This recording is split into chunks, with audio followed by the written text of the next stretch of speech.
This is the L2 Capital podcast with hedge fund manager Marcelo Lopez. The L2 Capital podcast focuses on potential opportunities in the market and brings to your industry leaders and an intelligent conversation about their respective areas of expertise. And now, here's your host, Marcelo Lopez.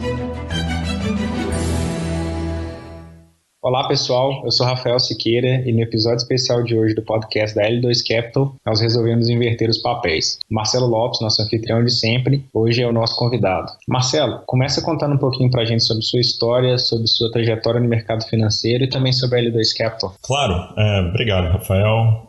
Então, eu comecei minha carreira fazendo o programa de trainee do Lloyds Bank na década de 90 ainda. E no final do programa houve a crise da Rússia e eu achei que foi a melhor época para se comprar ações no Brasil.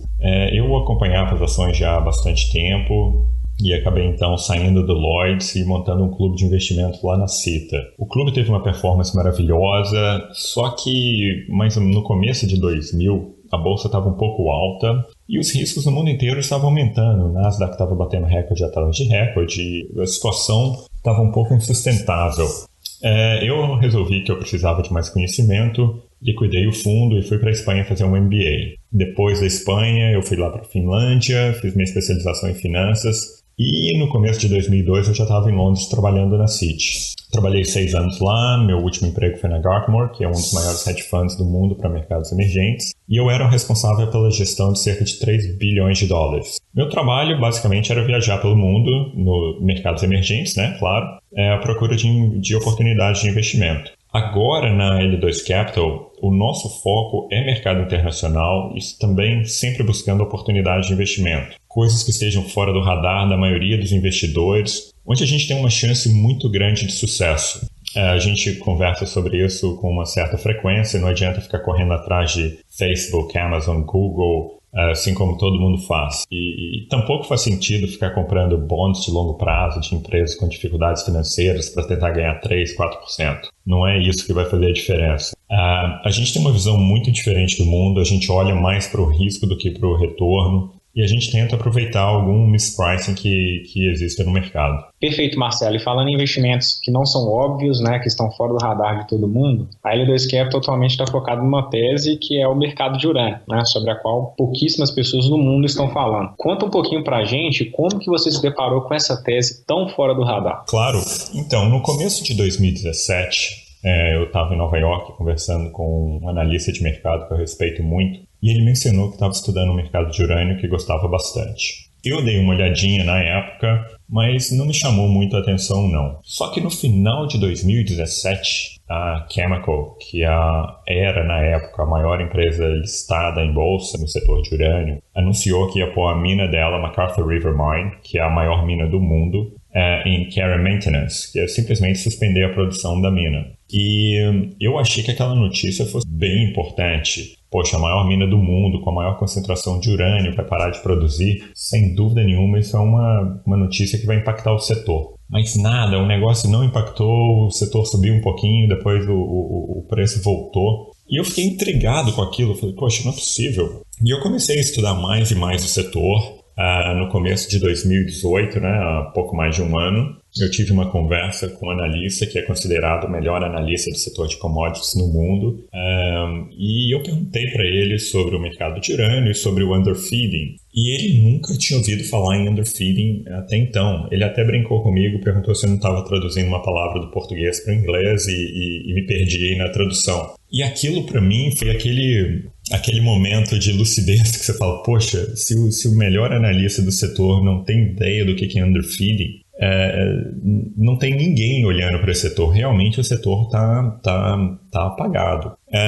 E aí eu comecei a estudar, você sabe, a gente viajou aí por vários lugares, Canadá, Estados Unidos, Austrália, buscando mais informações sobre o mercado de urânio, conversando com absolutamente todo mundo nesse mercado, geólogos, CEOs, CFOs, analistas, mineradores, enriquecedores, consumidores, absolutamente todo mundo nesse mercado, para você ter uma maior clareza na hora de fazer o investimento. O mercado de urânio é fascinante e você realmente tem que dedicar tempo e recursos para ele, porque senão você vai ter uma visão muito superficial e realmente não vai ver qual que é a oportunidade que está diante dos olhos. Perfeito. Então é um mercado de nicho, né? Muito pouco coberto por analistas, né? Muito pouco analisado, pouco compreendido. Marcelo, a gente colocou um gráfico na mesma página onde a gente publicou esse episódio do podcast, onde a gente consegue observar que o preço da libra de urânio está muito abaixo do que ela um dia já teve. A gente está falando aí de algo em torno de $25 a libra. Como é que a gente chegou a um preço tão baixo? O que levou à atual situação? O grande acontecimento que causou essa derrocada nos preços foi Fukushima, tá, Rafael? Então, em 2011, depois do acidente, o Japão resolveu fechar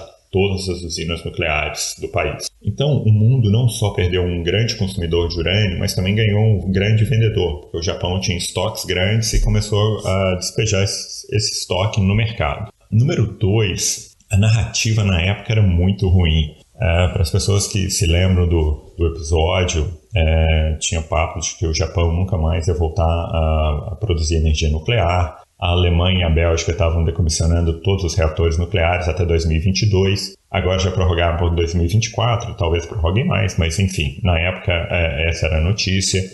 Vários grupos ambientalistas estavam pondo pressão em políticos para bloquear projetos atômicos e até empurrar um decomissionamento de reatores. Então as notícias a narrativa na época era péssima, tá? Além disso, e é o terceiro ponto, tinha um programa entre os Estados Unidos e a União Soviética chamado Megatons to Megawatts, na verdade Estados Unidos e Rússia, né? Onde a Rússia estava fazendo o desarmamento nuclear, pegava esse urânio altamente enriquecido, transformava em urânio com baixo enriquecimento e vendia esse urânio para os Estados Unidos. Então foi ótimo para a Rússia, que ela ganhava um dinheirinho, foi bom para os Estados Unidos que ele evitou que esse urânio altamente enriquecido caísse nas mãos de algum grupo terrorista ou algum estado maluco desses, e também eles tinham uma oferta muito grande de urânio entrando nos Estados Unidos. Foi bom para todo mundo, menos para os mineradores, claro. O quarto ponto é o número recorde de empresas no setor. Eram quase 600 empresas na época procurando urânio ou minerando urânio. É um número absurdo. Você mencionou agora há pouco que é um mercado de nicho e você tem razão, é um mercado muito específico. 600 empresas fazendo isso é muita coisa. O quinto item é o Cazaquistão. O Cazaquistão na época produzia menos de 10% da demanda mundial de urânio e foi aumentando esse percentual até os 40% de hoje. Então hoje 40% da produção vem do Cazaquistão. Por último, é a parte do underfeeding, que eu mencionei há pouco tempo, que é responsável... Se o underfeeding fosse uma mina, ele seria de longe a maior mina do mundo, tá? E o underfeeding, a melhor maneira que eu posso explicar isso é que os enriquecedores têm uma capacidade não aproveitada no momento. Então eles conseguem trabalhar um pouco mais e usar menos urânio nas centrífugas e produzir o mesmo urânio enriquecido, tá? O urânio em si não é muito radioativo, ele precisa ser enriquecido para poder gerar energia num reator nuclear. E esse processo de enriquecimento, a melhor analogia que eu já ouvi para isso é com laranjas, tá, Rafael? Imagina que o minerador é aquele produtor de laranja, as utilities, que são os reatores nucleares, são as pessoas que vão beber o suco de laranja, e os enriquecedores são aquelas pessoas que vão espremer a laranja para fazer o suco. Imagina que, de repente, o mercado perca 42 reatores, que foi o caso do Japão, e essa pessoa que fica espremendo a laranja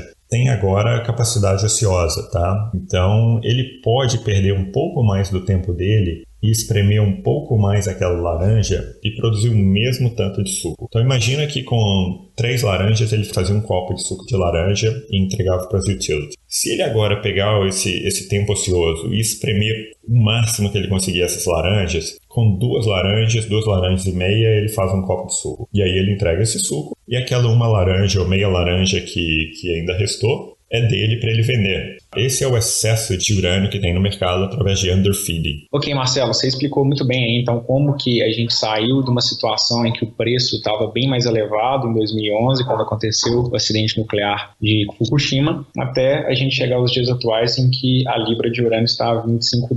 Agora, tem alguma coisa acontecendo nesse mercado que possa nos levar a crer que esse preço vai mudar? Rafael, tem sim. E na minha opinião, tem muito mais coisas a serem mencionadas, mas deixa eu passar pela lista de problemas que eu mencionei para você antes e eu já menciono o que está acontecendo agora nesse mercado. Fukushima já acabou. O Japão hoje já voltou a operar, uma coisa que ninguém esperava. Hoje já tem 9 reatores em operação, 17 já entraram com pedido de religamento e eles estão construindo mais um. A ideia do Japão é chegar a pelo menos 20% do base load até 2030. A narrativa tem mudado bastante, a gente tem visto o secretário de Energia dos Estados Unidos, Rick Perry, falar maravilhas sobre o setor atômico, Bill Gates também, então a narrativa hoje está mudando. O projeto Megatons to Megawatts entre Estados Unidos e Rússia já acabou e eu duvido que haja algum projeto como esse no futuro. Porque a Rússia já desarmou o que ela queria desarmar, não faz mais sentido desarmar mais.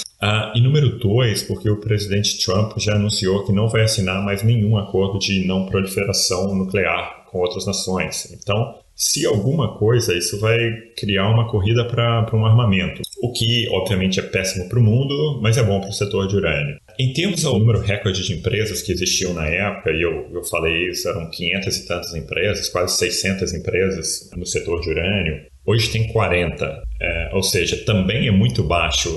600 é muita coisa, mas 40 é muito pouco. O Cazaquistão, que na época era 10% da produção de urânio e chegou agora a 40%, não deve aumentar muito mais a produção, por 2 motivos.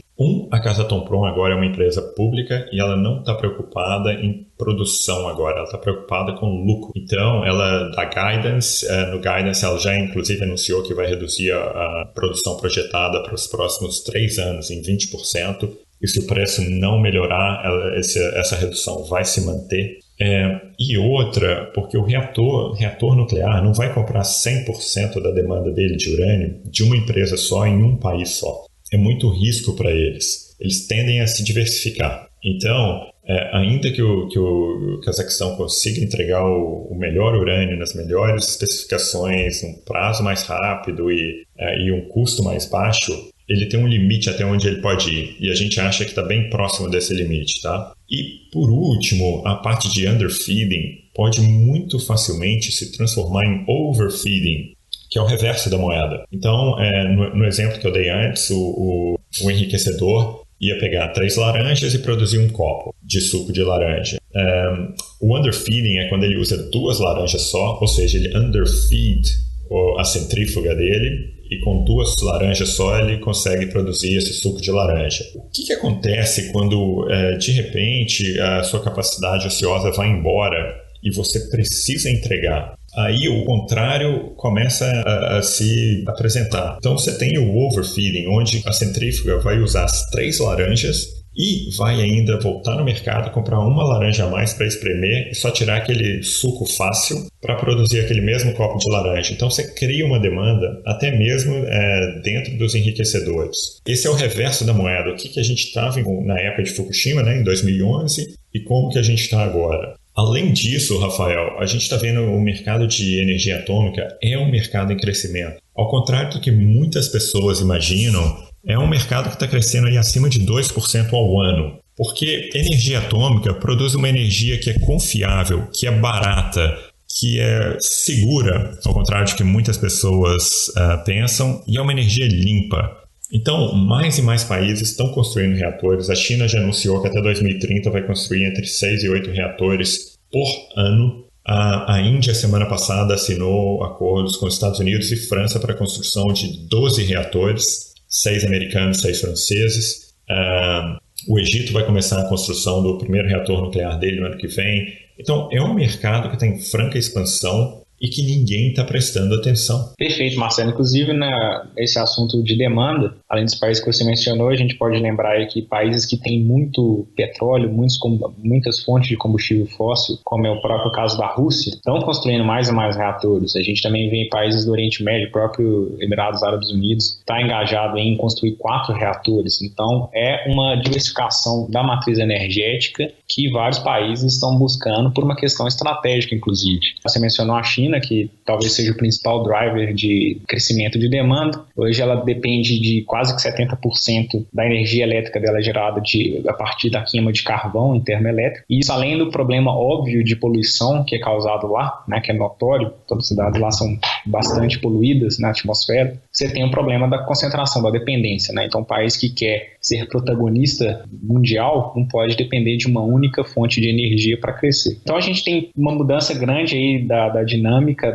pelo menos do lado da demanda, do que você descreveu de 2011 para cá. E quanto à oferta, você comentou que a maior mina do mundo, né, a McArthur River, que é como se fosse a Arábia Saudita do setor, 13% da produção mundial vinha dela. Tem mais alguma coisa acontecendo do lado da oferta? Rafael, tem muita coisa acontecendo do lado da oferta, ou não acontecendo, né? Depende do seu ponto de vista. Semana passada, a Orano também, que é a terceira maior produtora mundial, anunciou que estava fechando a operação em Níger. São 2,6 milhões de libras que não vão chegar no mercado. No ano passado, além de McArthur River, a Paladin também fechou as operações dela na Namíbia. Então são 5 milhões de libras que não vão chegar no mercado. Cada vez mais a gente está vendo os mineradores cortando produção. As pessoas falam que quando o preço chegar aos $40, que o mercado normaliza e todos voltam à produção. Eu acho que o preço tem que chegar a $40 para a gente evitar mais fechamento de mina, porque senão esse é um movimento que não tem volta. E uma vez que você fecha a mina, você não reabre a mina em 2 minutos, não é só apertar um botão e a mina volta a produzir. Você tem que investir um dinheiro alto em capex, você tem que recontratar as pessoas que você mandou embora, você tem que dar treinamento para elas, você tem que contratar seus fornecedores, você tem que conversar com os órgãos de licenciamento. É um processo demorado, a gente está falando assim, na melhor das hipóteses, 1 ano, mas a gente já viu aí processos que demoram 3, 4 anos para a mina voltar a produzir o que ela produzia antes. Então, no lado da oferta, a gente está vendo uma oferta sendo cada vez mais restrita, a oferta está diminuindo. E por outro lado, do lado da demanda, como a gente mencionou, a demanda está crescendo. Nunca na história eles tiveram tantos reatores operáveis como tem hoje, ou reatores sendo construídos como tem hoje. Esse ano devem ser entregues já 13 reatores, no ano que vem mais 13. É um mercado em crescimento, Rafael. É um mercado onde a demanda está crescendo, a oferta está diminuindo e o preço está menos da metade do que o custo de produção. Excelente, Marcelo. Então, recapitulando, a gente tem uma demanda crescendo muito ainda, com alguns fatores que você mencionou, como o underfeeding, que pode gerar um gargalo, um estrangulamento e fazer com que essa demanda seja ainda mais fortalecida. A gente tem esse lado da oferta que está sendo constantemente cortada. Quem acompanha o setor vê com alguma frequência notícia de ou redução da produção ou até corte, né, paralisação das operações. E a gente tem esse preço aí realmente em patamares muito baixos. A gente vai colocar um outro gráfico aí também na página, a gente consegue ver o custo de produção dos principais players do setor, e a gente vê que ele está aí realmente abaixo da metade. Agora, com isso tudo que a gente falou, por que o preço ainda não mexeu? O que falta acontecer para o preço reagir e ir para o que você mesmo falou, um patamar onde há estabilidade, onde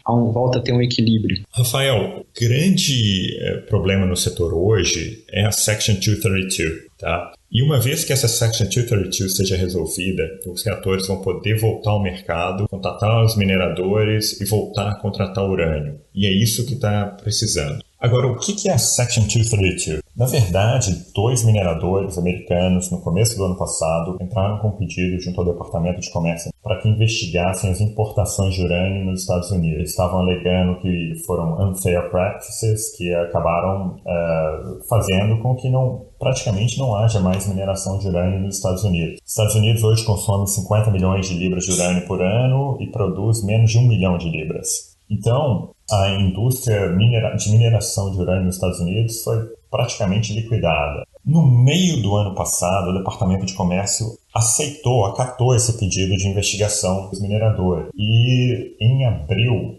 dia 14 de abril, eles entregaram um relatório deles com a recomendação sobre o que deveria ser feito para o presidente Trump. Desde essa data, o presidente Trump tem agora mais 90 dias para tomar uma decisão. Então, enquanto essa decisão é tomada, a gente não vai ver mais contratação. Tem 1 ano e meio praticamente que as empresas não estão contratando, esperando essa indefinição se resolver, claro. E o que acontece, Rafael, que é mais interessante, e eu vou comparar agora com o carvão, tá? Só para os nossos ouvintes uma ideia de como é que o carvão você pode minerar hoje, daqui a uma semana você consegue entregar no seu cliente, jogar no alto forno, onde quer que seja. Já o urânio, ele demora entre 1 ano e meio e 2 anos para sair de uma mineração e entrar num reator nuclear. No processo ele é transformado em gás, ele é enriquecido, ele é produzido no chamado fuel rods para depois poder entrar no reator nuclear. Então, se uma utility, se um reator nuclear precisa de urânio em 2021, ele já está atrasado para comprar hoje. É um ciclo muito longo. E esse ciclo tem 1 ano e meio que os reatores não estão comprando, ou seja, tem 1 ano e meio que os estoques estão indo,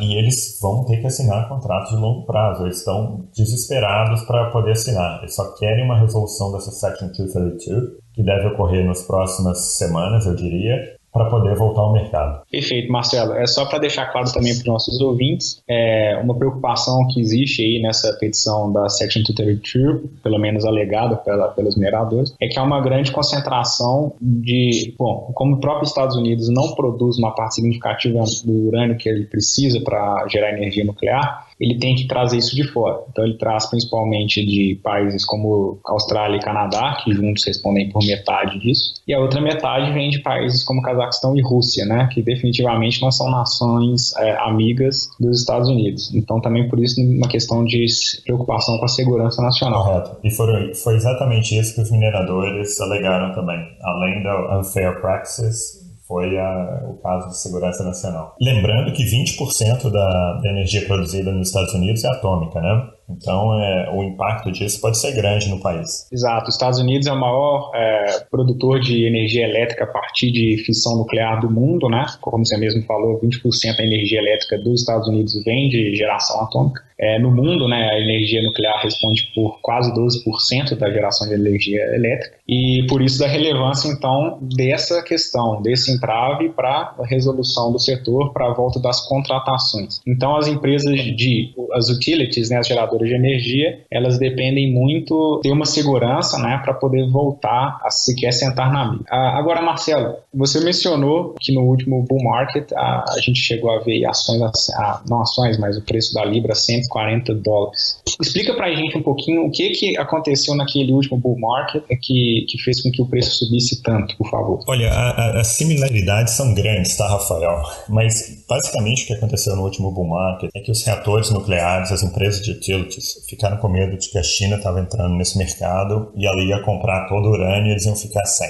Então, houve uma escalada para a contratação, especialmente depois que as 2 maiores minas do mundo, que pertencem à Chemical, foram inundadas. Elas são minas de difícil operação, elas acabaram sendo inundadas e o pessoal falou, poxa, não vai ter urânio. E aí o preço foi para a estratosfera. Quando a gente dá uma olhadinha no mercado hoje, Rafael, a situação está ainda melhor, porque o preço está tão lá embaixo quanto estava da última vez, antes de começar o bull market. A maior mina do mundo, que é a McArthur River, não está operando. Tem um risco significativo de que Cigar Lake, que é a segunda maior mina do mundo, também da Chemical, fecha as portas agora no meio do ano, e ninguém está falando nisso no setor.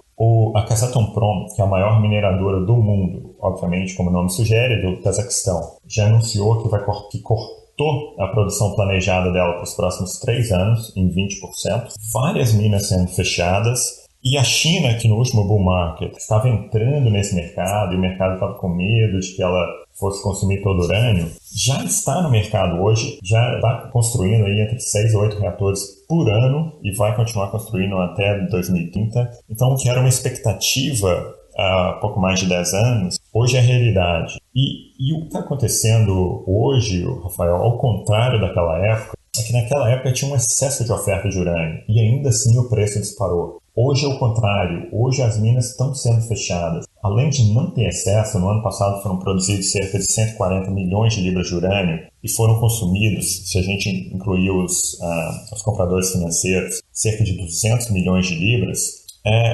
No passado, isso não acontecia. No passado, a produção era maior do que a demanda. Hoje, os pontos que estão a favor desse bull market são inúmeros.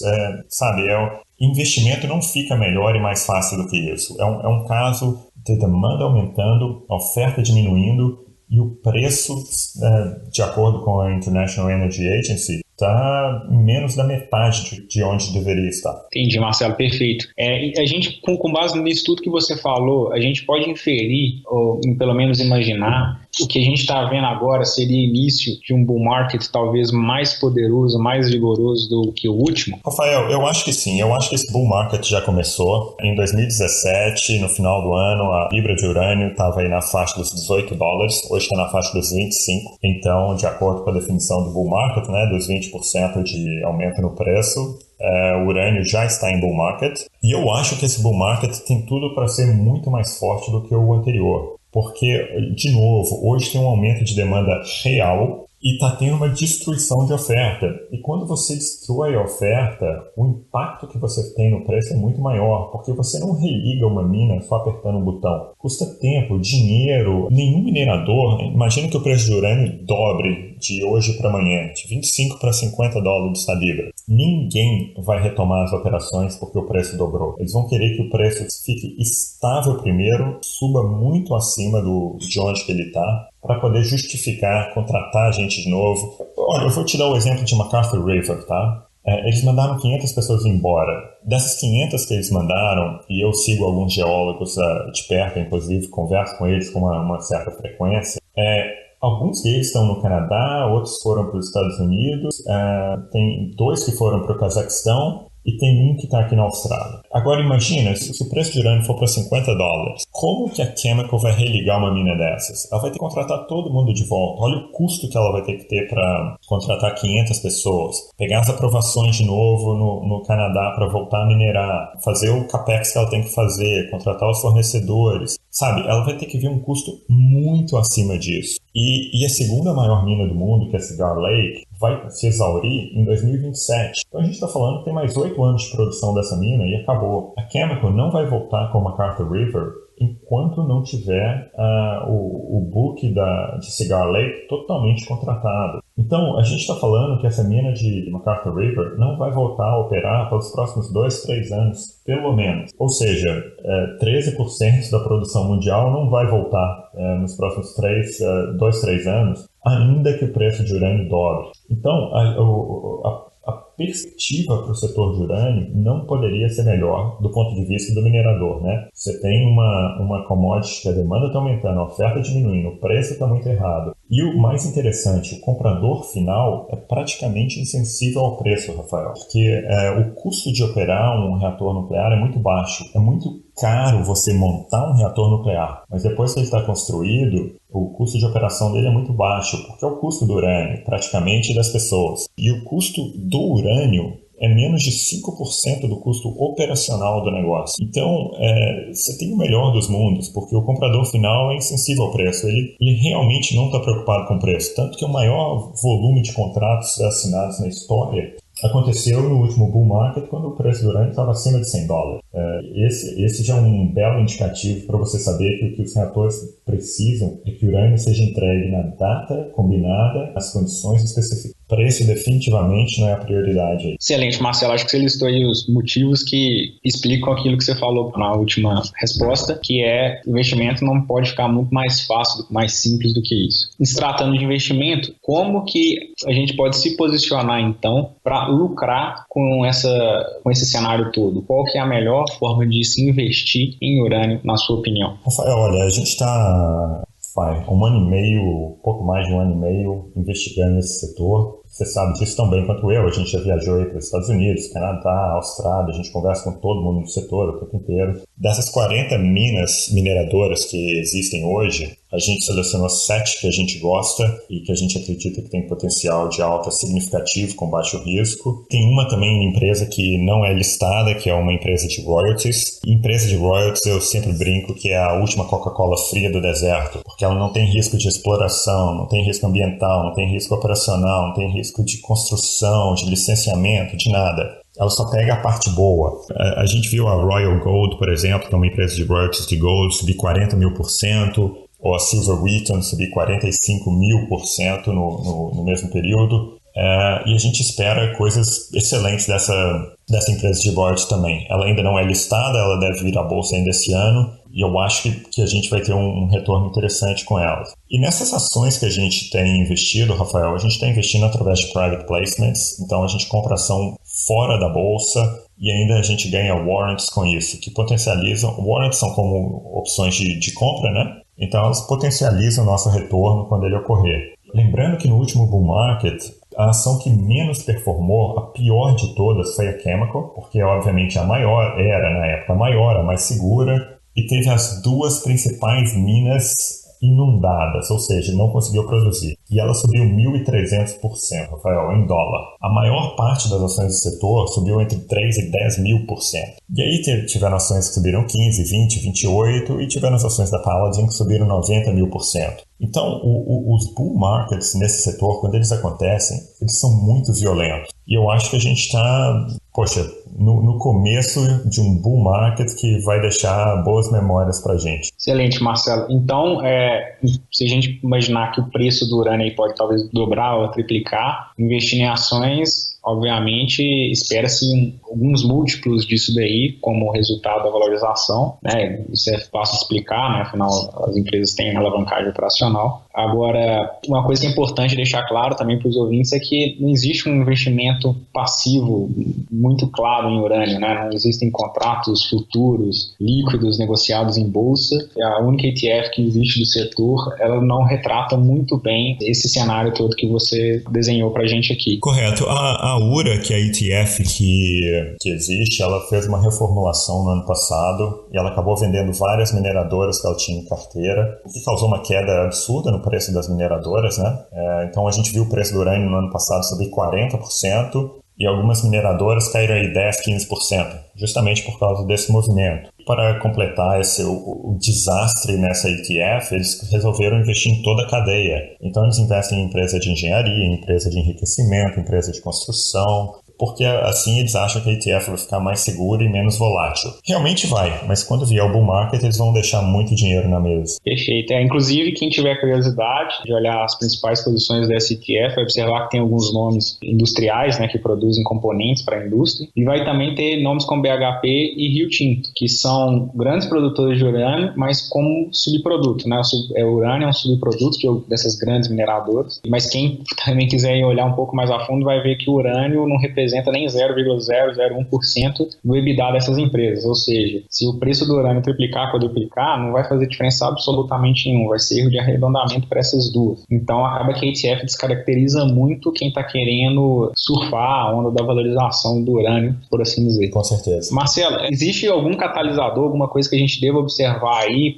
O que a gente tem que observar daqui para frente, uma vez que a gente é investidor do setor? A grande dúvida que o setor tem hoje é sobre a Section 232 e qual que vai ser a decisão do presidente Trump. E eu acho que não vale nem a pena a gente especular qual vai ser, porque está tão aberto esse campo, é muito difícil a gente tentar adivinhar o que o Trump vai fazer. Mas, de novo, eu acho que uma vez que a decisão seja tomada, vai abrir caminho para novas contratações no setor e aí a gente vai realmente ver onde que o preço do urânio vai estar. Definitivamente não é em $25 a libra. Perfeito. Bom, então falando por um pouquinho aí sobre investimento em urânio, você acredita que qual que seja o melhor momento para se posicionar, seja agora ou deveríamos aguardar uma decisão? Olha, sem dúvida alguma, eu acho que o melhor momento para se posicionar é agora, porque uma vez que a decisão seja tomada, Eu não espero que o preço do urânio vai disparar no dia seguinte, tá? Os contratos de longo prazo demoram entre 3 e 6 meses para serem assinados. Mas muitas empresas já estão se movimentando. De novo, a gente conversa com todas as empresas no setor, a gente vê que várias já estão levantando recursos para começar a produção ou novos projetos de exploração ou mesmo aumentar reservas. Então, agora é um momento fantástico de se investir, de começar a investir nesse setor, porque eu acho que o potencial de ganho que a gente vai ter nos próximos 3, 4 anos é imenso. Você tocou num outro ponto, eu acho que para a gente já ir encerrando, que é a questão do horizonte, né? Então, qual que é aí o horizonte que você enxerga para a consolidação da tese, para a gente chegar naquele ponto e poder falar, acho que já ganhei o dinheiro que estava em cima da mesa? Todo investimento que a gente faz é um investimento de longo prazo, tá? A gente não espera nada para amanhã ou para o dia seguinte. A gente acha que o potencial do mercado de urânio é absurdo. No último bull market foram 3 anos de alta e a gente teve altas assim, expressivas nas ações. Eu acredito que esse bull market seja tão bom quanto o anterior. Agora, uma coisa que ninguém presta atenção são os contratos de longo prazo, e mais de 70% deles vão se expirar em 2022. Então, em vez disso, nossa tese está olhando para os próximos 3 anos, quando esses contratos se expirarem. Eu acho que a gente já vai ter bons retornos esse ano, mas eu acho que o dinheiro mesmo vai ser feito em 2022. O urânio é um mercado fantástico, eu acho que, de novo, o investimento não fica melhor do que isso, a relação risco-retorno é maravilhosa, mas esse não é um mercado para todos, tá? Ele só é recomendável para investidores que tenham uma visão de longo prazo e principalmente uma tolerância à volatilidade. Eu acho que o risco no setor é muito baixo,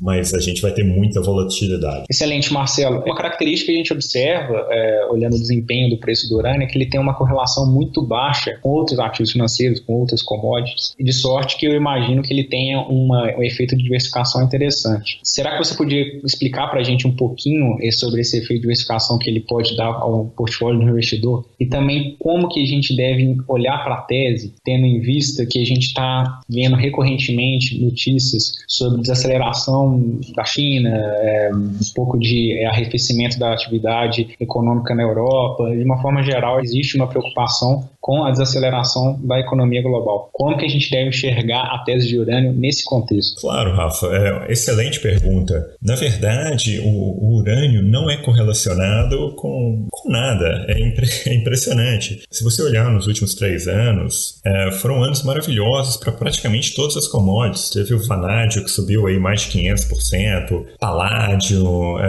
cobalto, lítio, todos esses minerais que são relacionados à bateria, energia limpa, etc. E o urânio foi muito mal. Poxa, o S&P, o Dow Jones, Nasdaq, todos os anos subindo e batendo recorde atrás de recorde. Os bonds nas mínimas históricas. Até o ano passado. No ano passado teve uma reversão brusca no mercado. Então, absolutamente tudo caiu. As ações caíram, os bonds caíram, commodities caíram, criptomoedas caíram. A única coisa que subiu foi o urânio. Então, é um mercado que, por não ser correlacionado com os outros, nos fornece um potencial de ganho absurdo. E é um mercado que é pouco especulado, vamos dizer assim. Então você não tem contratos na bolsa, como você já mencionou antes, para você ficar brincando de eu acho que vai estar tanto, então eu vou comprar, eu acho que vai cair, eu vou vender. É um mercado de traders que equivalem a mais ou menos 10% do mercado e são contratos de longo prazo. Então, de uma certa forma, os investidores estão protegidos com relação a muita especulação no setor. Perfeito, Marcelo. Bom, obrigado aí pelas suas explicações, sobre as informações que você trouxe sobre o mercado de urânio, que é realmente uma tese totalmente fora do radar da maioria dos investidores, principalmente dos brasileiros. E fica o convite aí se você quiser deixar algum comentário, alguma mensagem para os nossos ouvintes. Rafael, eu que agradeço aí, foi um prazer bater um papo com você. Eu acho que essa conversa a gente já deveria ter tido há mais tempo. É um mercado super interessante, é uma tese de investimento super empolgante. Não tem ninguém falando sobre isso. A gente está pregando no deserto, mas eu acho que para o investidor que tem tempo para olhar esse mercado e tem apetite para volatilidade, eu não vejo nada melhor. Excelente, Marcelo. Muito obrigado novamente, um grande abraço. Um abraço, Rafael. Até já.